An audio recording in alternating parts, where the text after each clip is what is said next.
In this video, you can see two exercises I was supersetting together to complete a whole back workout.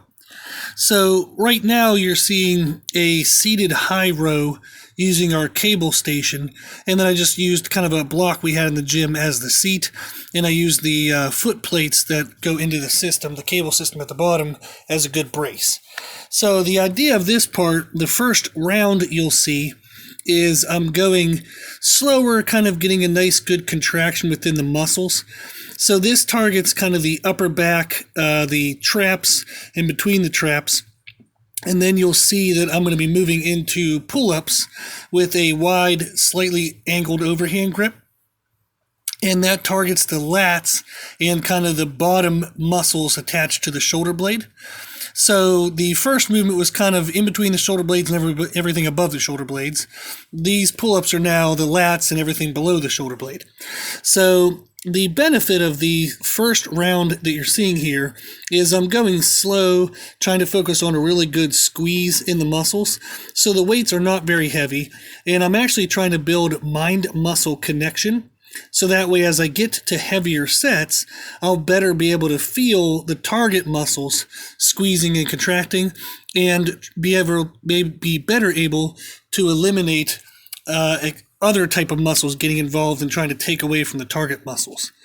So the first round you see is light squeezes, working on mind muscle connection and working on a general warm-up to get blood flow into the joints.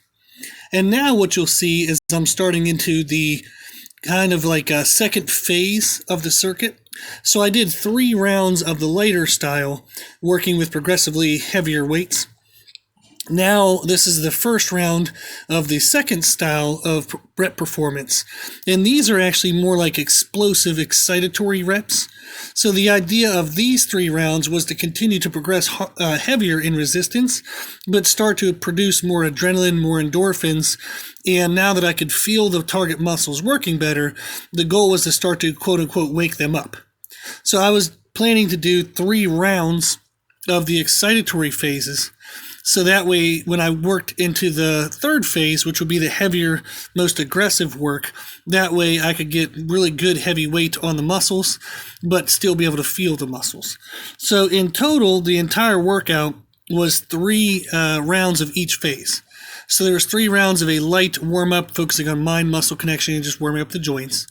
There were 3 rounds of an excitatory phase, where the goal was to kind of get more aggressive movement, and that was to further the warm-up, start producing adrenaline, which is your aggression hormone, and then start producing endorphins, which is kind of our natural painkillers.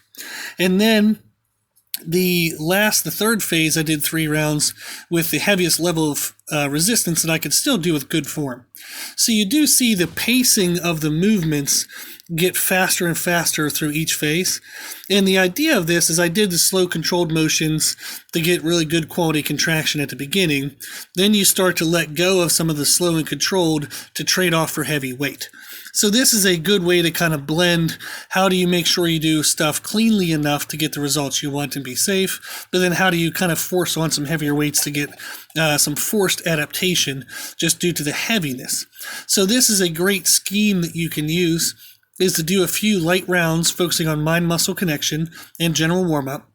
Do a few excitatory rounds to kind of get your adrenaline and endorphins up and produced.